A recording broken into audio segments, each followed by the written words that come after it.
Kasi po ano siya nag-confess siya, then tumanggap na siya ng hostia, pero yung pakikipagrelasyon niya sa taong yun, tuloy pa din.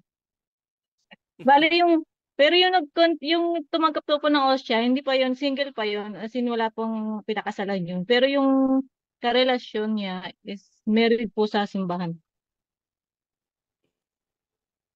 Brother Angel?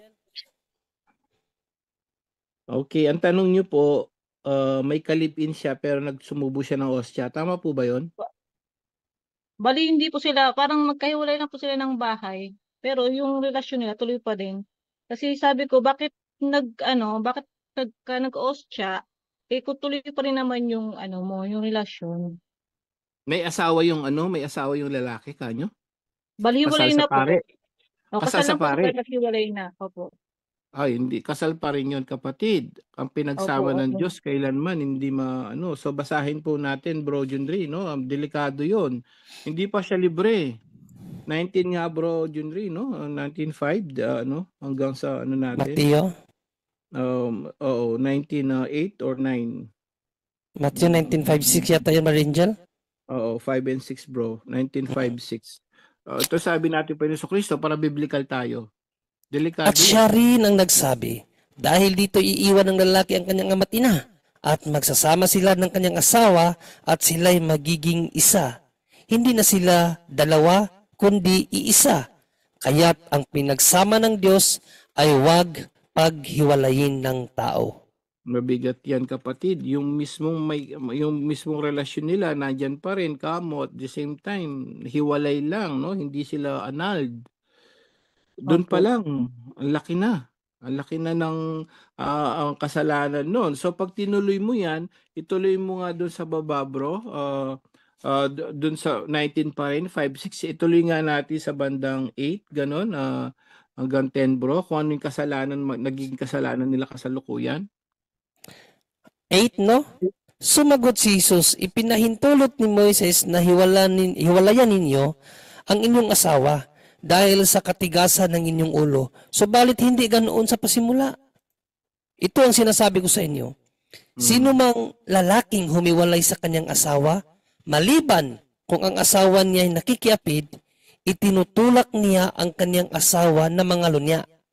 At siya'y mag-asawa ng iba ay nagkakasala ng pangangalunya. At ang mag-asawa sa babaeng hiniwalayan ay nagkasala rin ng pangangalunya.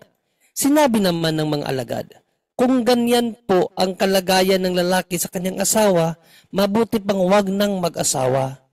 Okay, so hanggang doon na lang po ang sabi ni galing sa bibig ng ating Panginoon Kristo, kapatid. So, ang kasalanan nila ngayon ay adultery. Pangangalo niya, which is commandment number 6. Sa 10 commandments, isa yun. So, pere pa yung ibang mga kasalanan nun, ang dami nun. At kasalukuyan siya nagkakasalan ng ganun, ang mangyayari doon, sumusubo pa siya ng ostya, lalong nagdodoble-doble kasalanan nun. Nagkakasala siya sa kasalanang sacrilege. So, hindi na nating may sakrileyong na mas mabigat na kasalanan, kapatid. So, anong tanong mo ngayon, nagkakasala ba? Ayan nga po, napakalinaw yan. Bawal po yun, kapatid. No, Yan po kasi so, ang ng nanay niya na sabi ko, hindi dapat kasi tuloy pa rin yung relasyon nila. Okay na yun kung natapos na yung relasyon nila. And then, nabuntis po yung sa side ako, po namin. ayun. So, anak naman yun sa labas, bali na. So, dahil may asawa talaga siya eh. Malaking problema. Yun nga nangyayari kasi sa tao sa buong mundo ngayon, yan ang nangyayari. Alam mo ba, yung pagdating sa kasal-kasal, sa relasyon-relasyon, diyan maraming, sabi nga, diyan maraming impyerno kasi sabi nga ni Mama Mary, the root of that is yung kahalayan ba, no? Gusto may ka-partner, gusto may ka-sex, gusto kahit may asawa yan, may ano yan. Sabi ni Mama Mary doon sa 3 bata, ang daming na impyerno dahil sa kahalayan because of sin of lust.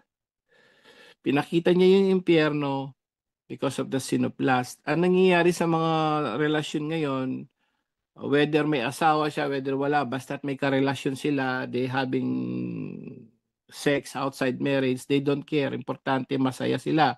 Pleasure. No? But hindi nila alam yung later on. So anong gagawin mo ngayon, kapatid? Ika-catechize mo kung kakayanin, mabigat na yan kasi may anak na sila. Napakahirap kayang paghiwalayin na yung mga ganyan. Pero, Opo, yun nga po eh. Kasi kinausap ko oo, yung ano eh. Sabi ko, mahirap na yan kasi ano ka pala, kasal ka pala sa simbahan, bakit ano? Sabi ko, tinuloy mo, nakipagrelasyon ka pa. Hindi mo ba alam na hindi ka pwede makapagrelasyon sa ano, pag oras na nakasal ka na, parehas kayong dalawa ng asawa mo. Parehas na po kasi silang may mga ano na rin eh, nagkaanak na rin po sa iba yung babae. Yan po. halo-halo ng fornication, adultery, sacrilege. So, ano pong, kung tanong nyo kasalanan, yes, napakalaki. So, Ano po lang problema kasi, po yan. ang ano lang po Problema kasi, yan. pagka po pinagsabihan, parang pakiramdam po nila, pinakikialaman na sila. Kaya, ang hirap pong kausapin. Kaya gusto ko po sana malaman kung paano sila aanuhan, The approach. kakausapin. Oo po. Na hindi naman Bisa, nila iisipin na nakikialam ako. okay, bibigyan ko kayo ng idea po, no? Nung ako nga, nung lay minister ako, gano'n. May mga lay minister na nabanggit ko na dati, hindi siya gano'n kadali. Pero dapat yan tinatimingan para hindi ma-offend yung tao, no? Kasi talagang mag-create ng scandal kaya yan. Magagalit sila. Bakit? Sino ka ba? Di ba? Kumbaga, sino ka ba? Bakit? Diyos ka ba? O, minuhusgahan mo ka? Mm. So, I can give you an idea, which is, ewan ko kung kakayanin nyo to as a simple ano. Nung lay minister ako, gano'n, nag-request ako sa coordinator namin habang nagbi-meeting, mag-Bible study. So, nung pumayag sila, natuwa sila kasi puro chismisan ba sa meeting? Nung lay minister, chismisan lang, no? Wala naman masyadong ano. So, nag-request akong Bible study. Nung nag-Bible study kami po, bago ako pumunta rito sa Japan noon eh. Nung nag-Bible study ako, nabanggit ko yan tungkol sa kasal. Hindi ko alam, yung mga kasamahan pala namin, mga ano lang din, civil o yung iba walang kasal. Nagle-lay minister, bawal yan. Sacrilege din po yan, nasa 2120. Yung nagsiserve ka na hindi ka kasal. So sinabi ko po ngayon, with na may talata sa Biblia. Unang Korinto 7:36 sabi doon, magpakasal kayo. Pag hindi, kasalanan ng malaki. Na ano po yung na imbis na magalit, ganun ba, brother? Kasi nasa tamang pagsasalita. From there on po, dalawa kagad yung lay minister na yun nag-react. Ay, ganun ba, brother? Sabi sa akin. Opo, ayon sa Biblia. So linawin natin sa mga nakikinig, no? Kailangan kapag nag-aano po kayo, kapag ako ganun ginagawa ko sa mga kamag-anak ko, alam mo, ate, alam mo, pamangkin, ayon. Gaganin ko ayon sa Biblia, ganito, basahin mo yung ganito, sabi diyan. So kailangan may basihan ka, kapatid. That's a form of catechizing him or catechizing them. Kasi hindi ka pwede magsabi na lang na husgahan kagad, uy, kasalanan 'yan. Napakaano mo, yung pag ginanon mo, alam mo ba kasalanan 'yan? Ba't ka nag-aano? Kasi gano'n 'yun, bawal 'yan. May kalibin ka, ganun. Wala gano'n. In a nice way, proper time, proper place. Tapos po, yung tamang approach at kailangan meron kayong dokumento. So kung mas madali yun, ako kasi naging kaibigan ko na yun eh. Later on, yung dalawang lay minister na yun, pinatanong ko, sinabi ko rin, hindi kayo pwede mag-serve, brother. Sabi ko ngayon, mga bro, kaibigan ko na. Ka-close ko na. Ngayon, yung dalawa yun lay minister. Tinanong ngayon, sabi ko, tanong nyo kay father, sabihin nyo, baka hindi niya alam. Alam nyo po, tinanong talaga kay father. And then, the following week, nagkita kami. Nung nagkita kami po, the following week, hindi na sila nag-serve. Sinabihan talaga ni Father, hindi kayo pwede mag-serve. Hindi pala kayo kasal sa pare. See? Ba't hindi sila nagalit? At the same time, natauhan. Nagpasalamat pa. Alam mo, Bro Angel, maraming salamat. Nagpasalamat pa. Kundi sa'yo, hindi ko alam to. So in other words, na-approach ko sa tamang approach. Ngayon, anong gagawin mo? Yun po yung pwedeng natin gawin, kapatid. Ang pwede mong gawin, right timing, right place, at yung right documents ipapakita. Kami kasi, tama, may Bible study kami, may Biblia silang dala. Sabi ko, dala po kayong Biblia. O kaya minsan ipapabasa ko sa kanila. Nung nabasa nila yon, napag-isip, nagtanong, ayun, So nag-decide na sila hindi na muna sila magse-serve. Ewan ko kung nagpakasal na yung mga brother. So yun po kapatid, no? Right timing, right place, and right document. Wala namang imposible sa Diyos. Yun na lang po. Anuin mo na lang kapatid.